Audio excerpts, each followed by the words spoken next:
So we will be continuing our discussion with regression and correlation.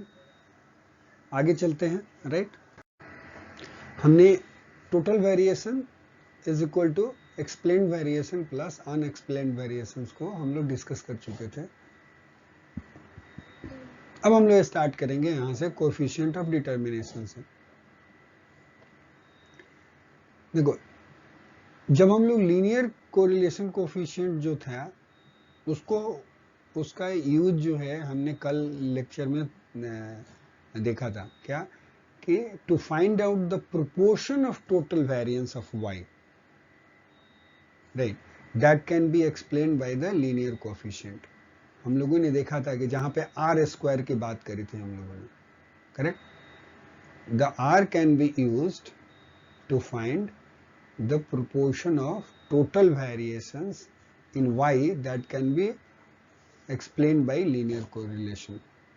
जहां पे हम लोगों ने यही बोला था, यही वाला स्टेटमेंट था, the value of r square is the proportion of the variation in y that is explained by the linear relationship between x and y.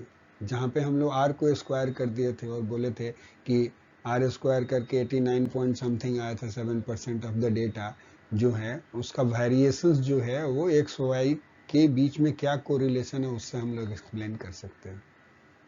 और r स्क्वायर के वैल्यू को हम लोगों ने इंपॉर्टेंट बताया था वहां पे, करेक्ट. थोड़ा सा रिफ्रेश करेंगे तो आपको समझ में आएगा, right. This statement about the explained variation is formalized with the following definitions, right? अब देखो definitions में ये क्या है, the coefficient of determination, एक word है, is the proportion of variation in y, right, that is explained by the regression line. क्या है?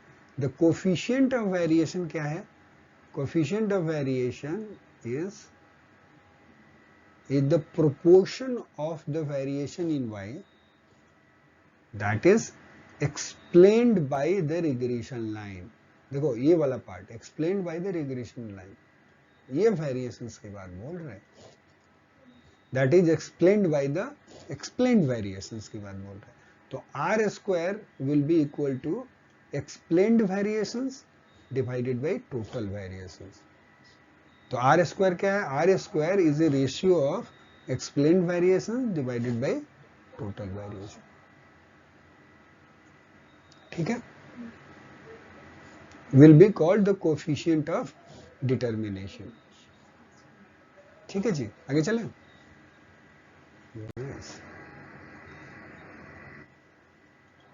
We can compute R square by using the formula given in the preceding definitions along with the formula 10.7, or we can simply square the linear correlation coefficient. Go with squaring r square. मतलब ये बोल रहा है कि r square का value आप कैसे भी निकाल सकते हो. r स्क्वायर का value explained variations divided by total variations, इस फॉर्मूला से भी निकाल सकते हो. r स्क्वायर का वैल्यू जो बोला, दूसरे बोला कि जो फॉर्मूला 10.7 जो था उससे निकाल सकते हो, या आप सिंपली क्या कर सकते हो कि जो लीनियर कोरिलेशन कोएफिशिएंट जो है, जो r का वैल्यू जो आता है उसको स्क्वायर कर सकते हो. सिंपली आप स्क्वायर कर दो, चलेगा. Now come to the example 2. दूसरा यहाँ पे jackpot oblique tickets data finding the coefficient of determination. अभी हम क्या करना है, हमें कोएफिशिएंट ऑफ डिटर्मिनेशन पता करना है, correct, right. So if we use the 9 pair of jackpot oblique tickets data from table 1, we find that the linear correlation coefficient is r is equal to 0.947, right. Find the coefficient of determination. Also find the percentage of the total variation in y, which is the tickets, that can be explained by the linear coefficient between the jackpot amount and the number of tickets sold. Solution. R का value दिया हुआ है मुझे, तो coefficient of determination जो क्या होता है वो आर स्क्वायर ही होता है। तो आप सिंपली इसको स्क्वायर कर देंगे, राइट, तो आपका काम चल जाएगा। कोफिशिएंट ऑफ डिटर्मिनेशन क्या है, इज आर स्क्वायर। तो आप इस वैल्यू को स्क्वायर कर दीजिए, ये वैल्यू आ जाएगा 0.897, correct. Now let us see the interpretation, correct. Because R square is the proportion of total variation that can be explained, correct? We can conclude that 89.7% of the total variation in tickets sold can be explained by the amount of jackpot, and the other 10.3% cannot be explained by the jackpot. The other 10.3% might be explained by some other factors and or oblique random variations. ठीक है, clear. यहाँ पे ही पूछा था ना, find the percentage of total variations that can be explain by this also. पहले coefficient of determination बोला और फिर बोला कि find the percentage of total variations in ticket Y. तो आर स्क्वायर का वही डिफिनेशन भी था, उसको एक्सप्लेन कर दिया इसने, ठीक है। That can be explained by this. Fine. अब रिग्रेशन खत्म हुआ, अब आता है मल्टीपल रिग्रेशन। क्या होता है, मतलब वो तो सिंपल रिग्रेशन था एक, राइट। अब नए टॉपिक में आ गए आप, मल्टीपल रिग्रेशन, जो रिग्रेशन का पार्ट है। अब आप और एडवांस में चलते जा रहे हो सीरीज, हैं, good. Moving towards the machine learning, हैं, गुड। अच्छा लगता है ना नाम सुन के, मशीन लर्निंग, हैं, good. Key concept so far in this chapter we have discussed the linear correlation between two variables, but this section presents method for analyzing a linear relationship with more than two variables. क्या इसने क्या बोला, this section presents the method for analyzing linear relationship with more than two variables. वहां पे क्या था, x और y दो ही वेरिएबल थे, x का y से या y का x से, राइट। इसी दो के बीच में रिलेशनशिप की बात करी थी और लीनियर रिलेशनशिप की बात करी थी। बट यहाँ पे क्या बोल रहा है, अब जो लीनियर रिलेशनशिप की बात करेंगे उसको उस मेथड को सीखेंगे कि जो linear relationship between more than two variables के बीच में जो रिलेशनशिप है उसको कैसे एनालिसिस करेंगे। हाँ, जैसे एक्स वाई जेड हो सकता है, right, P Q R S T हो सकता है, U V W X Y Z हो सकता है, right, something like this, right. So we focus on these two key elements. कौन कौन सा की एलिमेंट्स में हम फोकस करने वाले हैं, पहला फाइंडिंग, फर्स्ट जो है वो बोल रहा है कि finding the multiple regression equation. पहला मल्टीपल रिग्रेशन इक्वेशन पता करेंगे, जैसे वहां पे लीनियर रिग्रेशन पता किया था वैसे मल्टीपल लीनियर रिग्रेशन देखेंगे। एंड दूसरा उसके बाद and using the value of adjusted R square, ठीक है, and the p value, right, as a measure of how well the multiple regression equation fits the sample data. फिर क्या करेंगे, next point में हम लोग क्या करेंगे, हम लोग एडजस्टेड आर स्क्वायर का वैल्यू सीखेंगे कि कैसे उसको यूज करना है, और पी वैल्यू को ये पता करने के लिए कि how well the multiple regression equation जो है it fits the sample data, ठीक है। Because the required calculation are so difficult, right, manual calculation are impractical and a threat to mental health.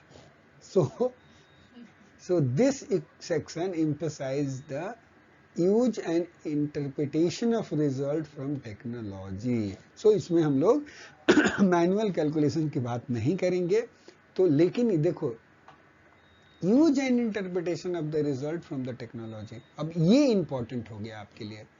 तो उसको यूज करना और इंटरप्रेट करना आना चाहिए। उसी पे आपके एमसीक्यूज बनेंगे यदि बनना होगा तो, और उसी पे आपके वाइवा के क्वेश्चन बनेंगे। वही नॉलेज आपको मशीन लर्निंग में मदद करने वाला है, क्योंकि मशीन लर्निंग में भी आपको बहुत सारे सॉफ्टवेयर लिखे हुए मिलेंगे, वो आपको लिखना नहीं है, बट कैसे यूज करना है, किसको कहाँ यूज करना है, जो रिजल्ट आ रहा है उसको कैसे इंटरप्रेट करना है, वो समझ होनी चाहिए आपकी। ठीक है, तो ये हमें जो पकड़ना है यहाँ पे वो क्या है, इंटरप्रिटेशन ऑफ द रिजल्ट। ठीक बात है, आगे चलें। Good. Now basic concept of multiple regression equation. ठीक है, तो अभी बेसिक कॉन्सेप्ट समझ लेते हैं थोड़ा बहुत। Right, so it says as in the previous preceding section of this chapter, we will consider linear relationship only। पहले मैं क्या बोला, जैसे हम लोग शुरू से ही हम लोग लीनियर रिलेशनशिप ही डिस्कस कर रहे हैं, नॉन लीनियर की हम लोग बात नहीं कर रहे हैं। राइट, तो हम लोग इस सेक्शन में भी क्या करेंगे, हम लोग लीनियर रिलेशनशिप की ही बात करेंगे।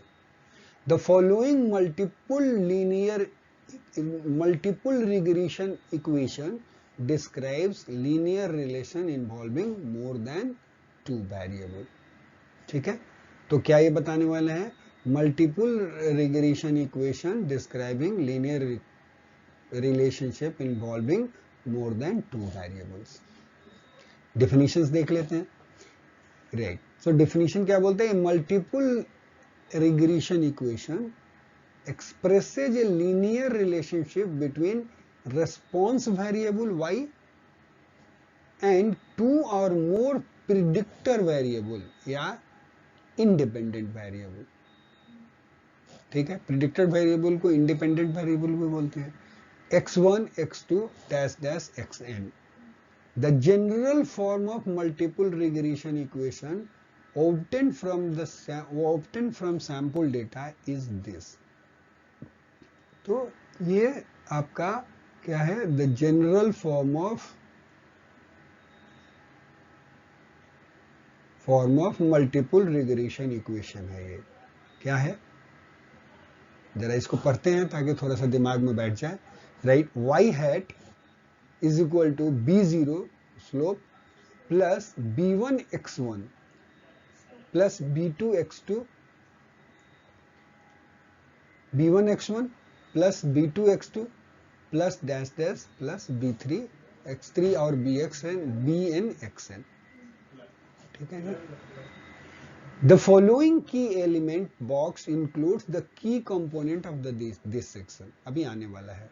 Right, for notations see the coefficient b0 b1 b2 dash dash b k लिखा हुआ है, bn k हमने xn बोला था, गलत बोला था, bk xk है।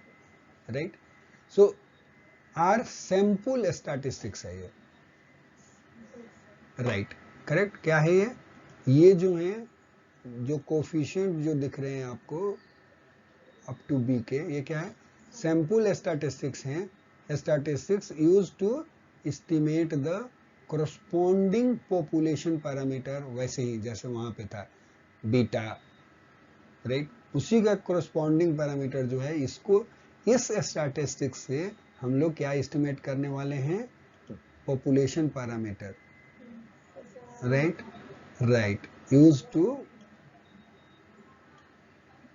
estimate the population parameter this।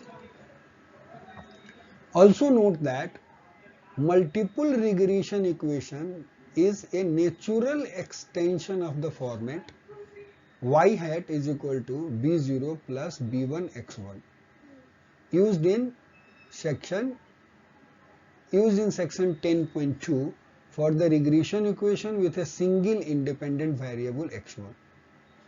In section 10.2, it would have been reasonable to question why we didn't use the more common and familiar format y is equal to mx plus b. And we can now see using y hat is equal to b0 plus b1 x1 allows us to easily extend the format to include additional predicted variable, इसीलिए y is equal to mx plus C हमने नहीं use करा था, क्योंकि यहाँ पे easy हो गया ना, b0 प्लस b1 x1 था जो फॉर्मेट हमने बनाया, अब सिर्फ मल्टीपल रिग्रेशन आया तो प्लस सिर्फ यहाँ पे जोड़ते गए b2 x2 plus dash dash plus b के x के, इसीलिए y is equal to mx plus b वाले फॉर्मेट को हमने यूज नहीं करा था। ठीक है भाई, आगे चलो। Good, so these are the key element for multiple regression equation के लिए है, राइट।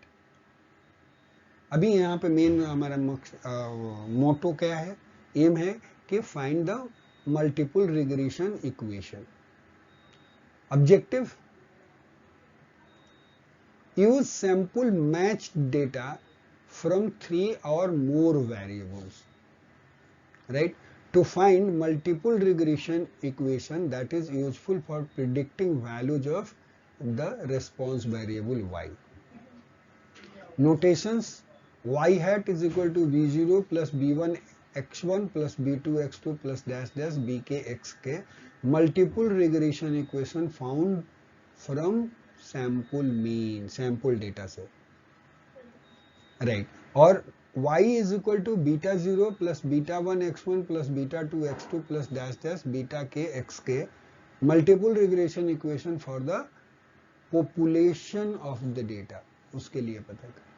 y हैट जो है वो क्या है, predicted value of y computed using multiple regression equation, right. k is equal to the number of predicted variables, also called independent variable or x variables. n is equal to the sample size, number of values for any one of the variable. ठीक है, right. Requirement क्या है इसके, for any specific set of values the regression equation is associated with a random error denoted by eta, epsilon नहीं, वो epsilon type का ही है, मतलब जो भी है व्हाटएवर इट इज, हाँ एक बार देख लेंगे। We assume that such errors are normally distributed with mean 0 and standard deviation sigma, and that random errors are independent. ठीक है, क्लियर, फिर से बताऊं, ओके ठीक है। For any specific set of x values, right, x values के लिए regression equation जो आ रहा है आपका बन का, it will have some random error, पहली चीज।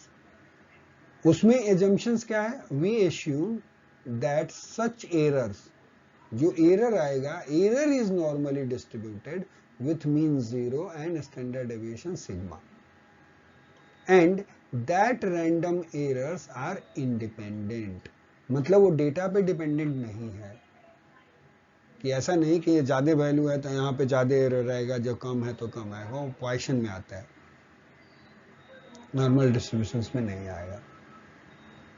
ठीक है, चलें आगे। Procedure for finding multiple regression equation, manual calculation are not practical, so what we are going to technology must be used, तो हम बेसिकली सॉफ्टवेयर ही यूज करने वाले हैं, मैनुअल कैलकुलेशन के बारे में डिस्कस नहीं करेंगे, right. In 1886 Francis Galton was among the first to study genetics using the method of regression. we are now considering, मतलब बेसिकली हम लोग जो मेथड ऑफ रिग्रेशन की बात है, this person Francis Galton was the first person to study genetics using method of regression. He wrote the article regression towards mediocrity in hereditary structure, claiming that heights of offspring regress or revert back towards the mean, right? Although we continue to use the term regression, current application extend far beyond those involving height. वो तो height के बारे में था, अभी जो है हम कई जगह पे यूज करने वाले हैं। Predicting weight. ठीक है, अब हम लोग एक न्यूमेरिकल एग्जांपल लेंगे और जहाँ पे हम लोग रिग्रेशन इक्वेशन को समझने की कोशिश करेंगे कि वेट को कैसे प्रिडिक्ट करना है यहाँ पे। तो देखो एक डेटा सेट दिया गया है, यहाँ पे एक बॉडी वेट का एक डेटा सेट है अपेंडिक्स बी में, यही अपेंडिक्स बी का ये बॉडी सेट का डेटा है, राइट। इंक्लूड्स हाइट, पहला चीज देखो यहाँ पे ये हाइट दिख रहा है, यहाँ पे हाइट का उसका मेजरमेंट दिया हुआ, राइट। Include the measurement of height, ये वाला, करेक्ट। वेस्ट, राइट, ये वेस्ट मेजरमेंट आ गया, ये values, correct. And weight in kg, देखो वेट दिख रहा है कहीं, या यहाँ पे है, करेक्ट। ये यहाँ पे इसका वेट दिया है, 3 वैल्यू दिया है, from a sample of 153 males. Question पूछा है कि find the multiple regression equation in which response variable जो होना चाहिए y, जो होना चाहिए y is the weight of the male and the predicting variable क्या है, height and waist circumference, right. तो देखो मोर देन 2 वेरिएबल आ गया, 3 हो गए। तो एक प्रिडिक्टर वेरिएबल जो है वो वेट है, correct, weight of the male, sorry response variable weight of the male है, और प्रिडिक्टेड वेरिएबल जो है वो हाइट है और वेस्ट सरकमफेरेंस है, राइट। आगे चले, अगेन यहाँ पे सॉफ्टवेयर यूज कर रहे हैं, StatDisk with the sample data set जो भी दिया, यहां से we obtain the result shown in the display on the top of the next page. The coefficient B0, B1 and B2 are used in the multiple regression equation. जो software जो value दे रहा है वो उसका B0, B1 और B2 जो है वो हम लोग यूज कर रहे हैं यहाँ पे, और तब जाके इक्वेशन बन गया y hat is equal to -149 plus 0.76, ये जो वैल्यू जो आ गया B1 का आ गया, और B2 का वैल्यू है 1.01 इंटू x2, और ये जो हो गया कितना B0 हो गया। तो अब ये रिलेशनशिप क्या बन जाएगा, वेट प्रिडिक्टर, वेट जो है रिस्पॉन्स वेरिएबल है तो y हैट की जगह पे वेट आ जाएगा, और बाकी ये चीज जो है माइनस इतना, और x1 की जगह पे हाइट आ गया और x2 की जगह पे वेस्ट का सरकमफेरेंस आ गया। The obvious advantage of the second format, मतलब ये वाला बात, is that it is easier to keep track the roles of the variable you play. ठीक है, instead of writing y hat के टर्म में और x1 x2 के टर्म में, आप डायरेक्टली जो है जो वेरिएबल के टर्म में आपने इक्वेशन लिख दिया, ठीक है। देखिए ये वाला है, ये आपने क्या एक पर्टिकुलर सॉफ्टवेयर यूज करा, डेटा फीड किया, और यहाँ पे वेरिएबल का देखो टिक कर दिया, वेट, हाइट और वेस्ट, और यहाँ पे इसने क्या रिजल्ट दे दिया, देखो कोफिशिएंट ऑफ B0, B1 और B2, ये वाला आ गया, B2 आ गया, ये दो आ गए, कोफिशिएंट्स आ गए उसके वैल्यू, राइट। एडजस्टेड वैल्यू भी दिया है और P वैल्यू भी दे रहे हैं, ठीक है, एडजस्टेड R² और P वैल्यू भी दिया, ठीक है। ये सॉफ्टवेयर जो है वो आपका ये वैल्यूज दे रहा है, टोटल वेरिएशंस भी दे रहे हैं, एक्सप्लेन्ड वेरिएशंस कितना है, अनएक्सप्लेन्ड कितना है, स्टैंडर्ड एरर कितना है, कोफिशिएंट ऑफ डिटरमिनेशन कितना है, सारे वैल्यूज कैलकुलेट करके दे देता है।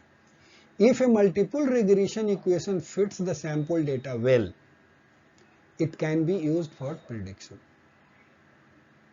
यदि वो डेटा को अच्छे से फिट कर रहा है तो आप प्रिडिक्शंस के लिए यूज कर सकते हैं। For example, if we determine that the multiple regression equation in example 1 is suitable for predictions, we can use height and waist circumference of male, right, to predict his weight, ठीक है। उसके height और waste का circumference use करके हम उसका wait predict कर सकते हैं, right. But how do we determine whether the multiple regression equation fits sample data well, ये हम कैसे डिटरमिन करेंगे, right. Two very helpful tool इसके लिए क्या है, are the use of adjusted R square and the p value, ये जानने के लिए कि how whether the multiple regression equation fits the sample data well और नॉट। देखो यहाँ पे ऑब्जेक्टिव क्वेश्चंस बनते हैं कि वो कौन सा दो हेल्पफुल टूल्स है जिससे हम ये डिटरमिन कर सकते हैं कि multiple regression equations fits the sample data well, right ना। तो एक लाइन में एक कंबाइन कर सकता है दोनों, एक ऑप्शन सही दे देगा, बाकी दूसरे दो चार चीज इधर उधर कर देगा। तो जिसको पता है वो टिक करेगा, नहीं तो गया। ठीक है, तो अब चलते हैं आर स्क्वायर और एडजस्टेड आर स्क्वायर क्या है। ठीक है जी, R square denotes the multiple coefficient of determination, correct, right, which is a measure of how well the multiple regression equation fits the sample data, right? हाँ हाँ, उसी का है, उसी से related multiple coefficient of determination आ गया यहाँ पे बस। ठीक है, which is a measure of how well the multiple regression equation fits the sample data. A perfect fit would result in r square value is equal to 1. यदि perfect fit होगा तो आर स्क्वायर का value 1 आएगा, and a very good fit results in a value near 1। मतलब जितने 1 के करीब में जाओगे, राइट, तो इसका मतलब जो है वो फिट जो है वो सादे परिणाम है, right. A very poor fit results in a value of R square which is close to 0। The value of R square is equal to 0.878, जो वहां पे हमने देखा था, जो सॉफ्टवेयर ने उसका वैल्यू दिया था अभी। कोफिशिएंट ऑफ डिटर्मिनेशन उसी को बोल रहे हैं R square in the state desk display. For example 1 indicates that 87.8% of the variation in weights of males, right, can be explained by their heights and waist circumferences, correct. ये तो वही definition में ही था हमारा, वो एक दो बार रिवाइज करोगे तो याद आ जाएगा, लेकिन अभी हम उसको रिपीट करते जा रहे हैं तो थोड़ा बहुत तो समझ में आ ही जा रहा है। आगे चलते हैं, right. However the multiple coefficient of determination R square has a serious flaws, उसके साथ प्रॉब्लम भी है। क्या? As more variables are included तो R square increases, R square का वैल्यू भी इंक्रीज होता है, right. R square could remain the same but it usually increases, रहना चाहिए था उसको सेम ही रहना चाहिए था, लेकिन जैसे जैसे नंबर ऑफ वेरिएबल्स हम ज्यादा इंक्लूड करते जाते हैं मल्टीपल रिग्रेशन में, तो आर स्क्वायर का वैल्यू इंक्रीज करते जाता है, right. The largest R square is obtained by simply including all of the available variables, जितने वेरिएबल्स है सबको इंक्लूड कर लो तो सबसे ज्यादा वेरिएशंस आपको मिले, आर स्क्वायर का वैल्यू सबसे ज्यादा मिलेगा। But the best multiple regression equation does not necessarily use all of the available variables, वो कोई जरूरी नहीं है कि वो सारे वेरिएबल को यूज करे, राइट, जो बेस्ट फिट जो मिलेगा प्रिडिक्ट करने के लिए, बेसिकली जो हमें इक्वेशन जो मिलेगा। Because of that flaw, it is better to use the adjusted coefficient of determination, which is a R square adjusted for the number of variables and the sample size. ठीक है, तो क्या है? It is better to use the adjusted coefficient of variations, which is R square adjusted for number of variables and the sample size के लिए, और उस sample size कैसा है उसके बेसिस पे ये एडजस्ट होता है, आर स्क्वायर एडजस्टेड वैल्यूज आता है। ठीक है जी, डेफिनेशंस देख लेते हैं। The adjusted coefficient of determination जो है, right, the adjusted coefficient of determination is the multiple coefficient of determination R square modified to account for the number of variables and the sample size। मतलब are square value को जब हम number of variables के लिए और sample size के लिए correct कर देते हैं, एडजस्ट कर देते हैं या करेक्शन अप्लाई कर देते हैं, तब ये क्या बन जाता है, एडजस्टेड कोएफिशिएंट ऑफ डिटर्मिनेशन बन जाता है। And it is calculated using formula this, right, ये फॉर्मूला आपको यूज करना है, right. Adjusted R square is equal to 1 minus n minus 1 divided by n minus small bracket शुरू k plus 1 small bracket close, right, और यहां पे क्या बनेगा, स्मॉल ब्रैकेट शुरू 1 माइनस आर स्क्वायर, जहां पे n जो है वो सैंपल साइज है और k जो है नंबर ऑफ प्रेडिक्टेड वेरिएबल्स है, करेक्ट। तो एडजस्टेड आर स्क्वायर का वैल्यू मिल जाता है। देखो आपको फॉर्मूला याद करना जरूरी नहीं है, क्योंकि अगेन हम लोग क्या करने वाले हैं, सॉफ्टवेयर का ही यूज करना है। मेन इंटरेंस जो है, मतलब इंटरेस्ट जो है हम लोगों का, वो इंटरप्रिटेशन पे है, ठीक है। बस आगे चलो, very nice.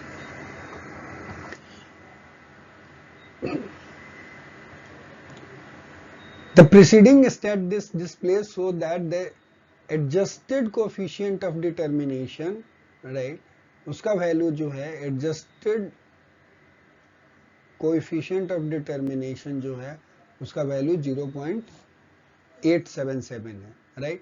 If we use the formula 10.8, r square का भी वैल्यू उतना ही आएगा, n इज इक्वल टू 153 और k इज इक्वल टू 2 पे के लिए यदि हमें क्या मिला, we get an adjusted formula जो मिला 0.877 ही मिला राउंड करके। When comparing this multiple regression equation to other, it is better to use the adjusted R square of 0.877। When considering the adjusted R square of 0.877 by itself, we see that it is fairly high close to 1, मतलब 1 के close आ रहा है ना, right, suggesting that regression equation is a good fit with the sample data, correct। so बोल रहे हैं कि r adjusted r square को ही यूज करो यदि एक ही यूज करना है तो, राइट। आगे चले, p value। The p-value is a measure of overall significance of multiple regression equation. The displayed p-value is 0, which is small, indicating that the multiple regression equation has good overall significance and is usable for predictions। मतलब p-value जितना कम होगा वो multiple regression equation जो होगा उतना suitable होगा for the predictions। यहाँ पे नल हाइपोथेसिस की बात नहीं कर रहा, मल्टीपल रिग्रेशन के लिए पी वैल्यू निकालना है, और ये भी नहीं बताया कैसे पी वैल्यू निकालना है। बोला कि ये डॉन्टिंग टास्क नहीं करनी है हमें मजा है क्या करना, सीधे सॉफ्टवेयर में डालो और जो वैल्यू दे रहा है उसको इंटरप्रेट करना सीखो, राइट। तो पी वैल्यू यदि कम होगा उतना बढ़िया है, बस, ठीक है। We can predict the weights of males based on their heights and waist circumferences, right? Like the adjusted R square, the p value is a good measure of how well the equation fits the simple data। Again उसी की तरह like adjusted R square, मतलब R adjusted R square से भी हम यही पता कर रहे हैं क्या कि how well the equation fits the data। उसी तरह से p value is also a good measure of how well the equation fits the data। The p-value results from the test of null hypothesis that b1 is equal to b2 is equal to 0. The rejection of b1 is equal to b2 is equal to 0 implies that at least one of b1 and b2 is not 0, indicating that the regression equation is effective in predicting the weights of the male। ठीक है, अब ये बात नहीं भी समझ में आ रही है तो छोड़ दो, आपको ये इतना समझ में आना चाहिए पहली चीज कि p वैल्यू जितना कम होगा उतना ही बढ़िया है, मतलब कि it is a good measure of how well the equation fits the sample data. जितना p वैल्यू कम उतना बढ़िया फिट करता है। A complete analysis of results might include other important element, right, such as the significance of individual coefficients, जैसे B0, B1, B2, Bk तक, right? But we are keeping the thing simple by limiting our discussion to the 3 key components. क्या क्या?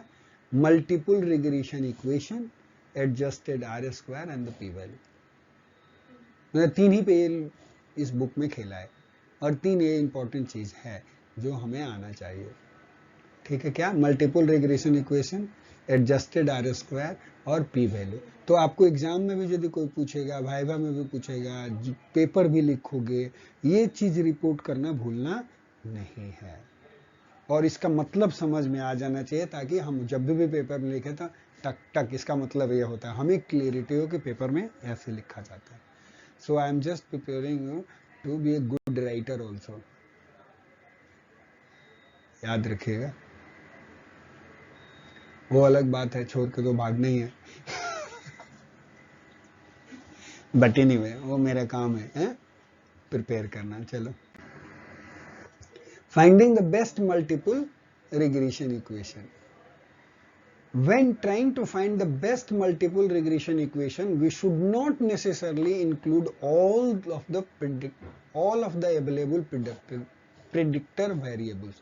जितनी भी variables हैं सबको include करने की जरूरत नहीं है एक best multiple regression equations पता करने के लिए. Right? Finding the best multiple regression equations requires abundant use of judgment and common sense, and there is no exact and automatic procedures that can be used to find the best multiple regression equation. कोई automated तरीका नहीं है कि exact और एकदम से to the point यही correct होगा वो पता कर ले. आपको अपना दिमाग लगाना पड़ेगा, जज करना पड़ेगा, कॉमन सेंस लगाना पड़ेगा. Right. Determination of the best multiple regression equation is often quite difficult and is beyond the scope of these sections, but the following guidelines are helpful. वो सिर्फ गाइडलाइन बताएगा यहाँ पे आगे चल के कि क्या क्या चीजें हमें फॉलो करनी चाहिए. So let's go for the guideline. Guideline for finding the best multiple regression equation. पहला, use common sense and practical consideration to include और एक्सक्लूड वेरिएबल्स. कि वेरिएबल रखना है या एक्सक्लूड इंक्लूड करना है, एक्सक्लूड करना. For example, when trying to find a good multiple regression equation for predicting health of a daughter, sorry, for example, when trying to find good multiple regression equation for predicting the height of a daughter, we should exclude the height of the physician who delivered the daughter. Right? सही बात है ना? Because the height is always because that height is obviously irrelevant. तो आपको अपना दिमाग लगाना पड़ेगा, कॉमन सेंस यूज करना है और प्रैक्टिकल चीजें देखनी है कि कौन से वेरिएबल इंक्लूड करना है और कौन से वेरिएबल एक्सक्लूड करना है. Number 2, consider the p value. Select an equation having overall significance as determined by low p value found in technology result. Right? किस इक्वेशन का मल्टीपल रिग्रेशन इक्वेशन का लोएस्ट पी वैल्यू है वो वाला select करो. Third, consider the equation with high values of adjusted R square, right? And try to include only a few variables. Instead of including almost every available variable, try to include relatively few predictor X variable. Use these guidelines, right? और few predictor variable को भी select करने के लिए ये guideline use करा जा सकता है. क्या? Select an equation having a value of adjusted R square with this property. If additional predictor variable is included, the value of adjusted R square does not increase very much. वो नहीं increase करना चाहिए. Correct. दूसरा, for a particular number of predictor, right, predictor variables, select the equation with largest value of adjusted R square. ठीक है? The following example जब अभी चल रहे हैं, the following example illustrates that the common sense and critical thinking are essential tools for effective use of methods of statistics. अभी आएगा example. Example 2, predicting height from footprint evidence. Footprint देख करके height predict करना, right. Data set 9 जो है foot and height in appendix B includes age, foot length, shoe print length, shoe size and height for each of 40 different subjects. Using those sample data, find the regression equation that is best for predicting height. Is the best regression equation a good equation for predicting height? Again एक question भी पूछा है. देखो ये data है आपका, right. और इस डेटा में देखो यहाँ पे फुट लेंथ दिया हुआ है, shoe print, shoe size, right, and height. ये सारा डेटा दिया हुआ है, सेक्स और एज. इसी डेटा पे खेलना है हमें. क्या देखो, using the response variable of height and possible predictor variable age, foot length, shoe print length and shoe size, there are 15 different possible combinations of predictor variables. मतलब इसके combinations को यूज करें तो कितने combinations बन रहे हैं? 15 different possible combinations बन सकते हैं predictor variables के. Table 10.5 includes key results from 5 of those combinations. 5 combinations से उसने निकाला है ये टेबल में. एज से, foot length, shoe print length, foot length, shoe print length, age, foot length, shoe print length and shoe size. ये 5 combinations use करा और सबसे यहाँ पे बनाया है.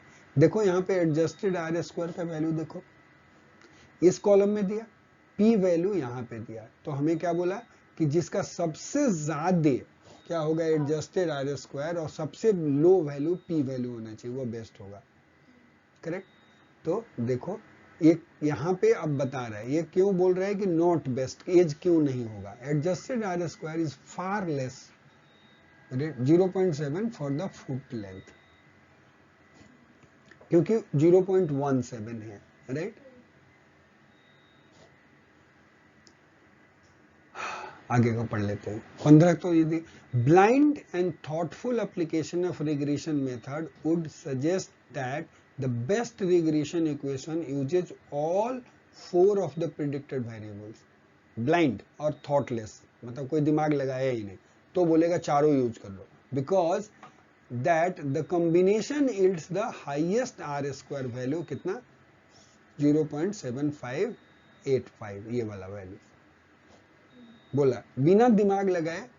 यदि आप यूज करो तो आप हम लोग क्या बोलेंगे कि ये वाला बेस्ट है, जबकि वो क्या बोल रहा है, no this is not the best.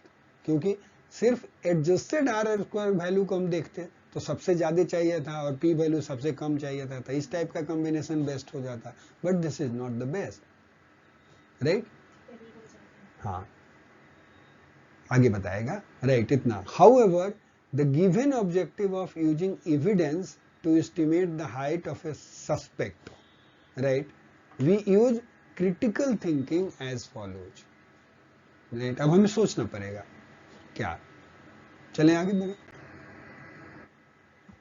delete the variable of age. क्यों? because criminal rarely leaves evidence of identifying their ages. जो भी क्रिमिनल होता है वो अपने एज को आइडेंटिफाई करने के लिए कुछ एविडेंस नहीं छोड़ता. और जो लोग डिटेक्टिव हैं, जिनका दिमाग डिटेक्टिव की तरफ काम करता है, राइट, वो लोग ज्यादा अच्छे से इसको समझ सकते हैं. दूसरा बोला delete the variable of shoe size. Shoe का जो है साइज वो भी डिलीट करना है, because it is rarely a rounded form of foot length. ठीक है. Third, for the remaining variable of foot length and shoe print length, use only foot length because its adjusted R square value of 0.7014 is greater than 0.6520 for SU print length, and it is not very much less than the adjusted R square value of 0.7484 for both foot length and the SU print length. In this case, it is better to use one predictor variable instead of two. समझ में आया? नहीं? चलिए, तो देखो यहां पे क्या बोला आपको, यहां पे देखो कि दोनों का यदि देखो फुट लेंथ के लिए राइट और इसके लिए प्रिंट लेंथ के लिए, दोनों के लिए एडजस्टेड आर स्क्वायर का वैल्यू में कंपेयर करें तो फुट लेंथ का ज्यादा है राइट, क्योंकि 0.7014 इज ग्रेटर देन 0.6520 करेक्ट। तो एक तो ये स्कोर ये कर गया राइट, और ये भी बोल रहे हैं कि ये दोनों के यदि कंपेयर भी करोगे तो सबसे ज्यादा एडजस्टेड आर स्क्वायर वैल्यू जो है ये दोनों के लिए सेम है, ये वाला सॉरी आर स्क्वायर का value it's because of it is greater than this and it's not very much than the adjusted R square values for दोनों के लिए यदि एडजस्ट कर रहे हैं तो 0.7484 है, तो ये जो है इसके क्लोज है, तो इसलिए फुट लेंथ को प्रेफर करो। तो ये बोल रहा है in this case it is better to use one predicted variable instead of two. Fourth point, although it appears that the use of single variable of foot length is best, we also note that the criminals usually wear shoes, so shoe print length are more likely to be found than the foot length. समझ गए? Interpretation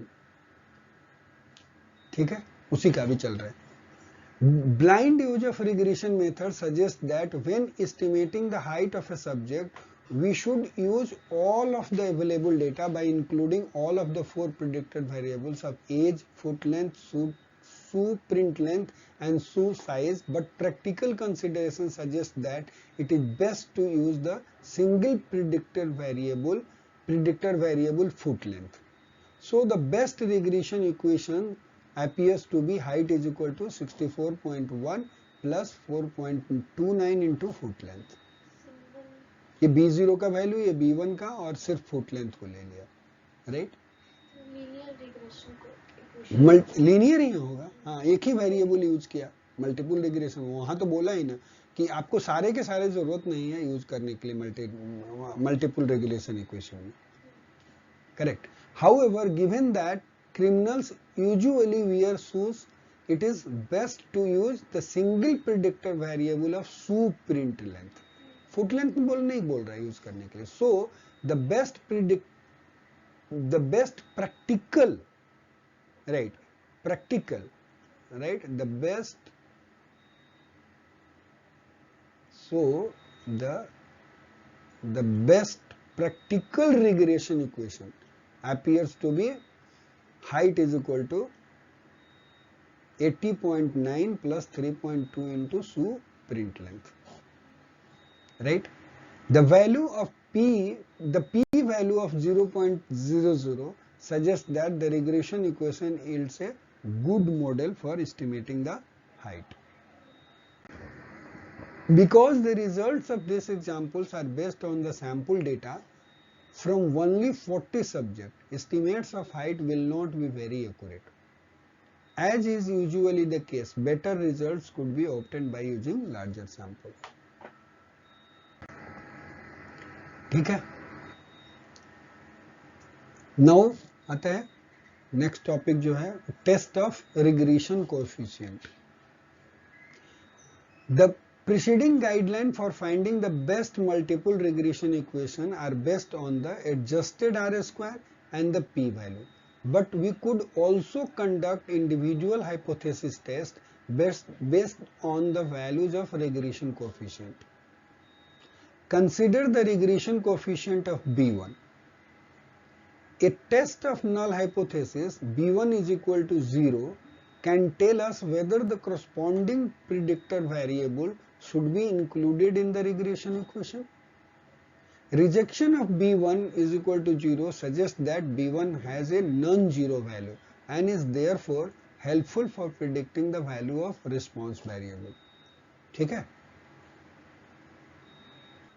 ठीक है.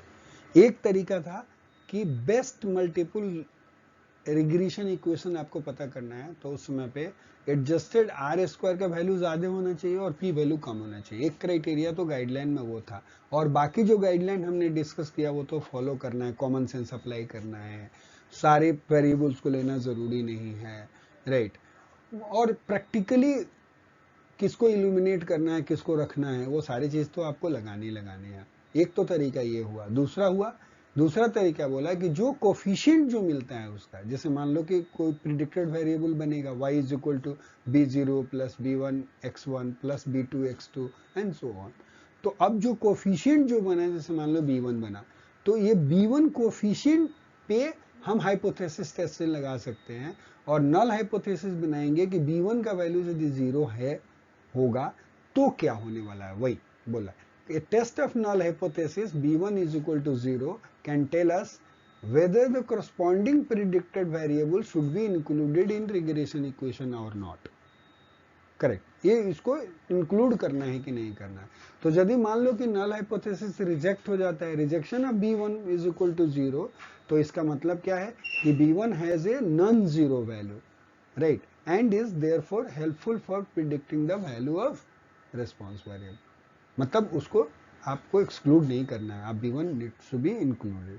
तो हम क्या कर सकते हैं, एक एक कोएफिशिएंट ले लो, नल हाइपोथेसिस लगाओ और वहां से चेक कर लो डेटा जो भी अवेलेबल, रिग्रेशन लाइन से जाके पता करो कि इसको इंक्लूड करना है नहीं करना. ठीक है.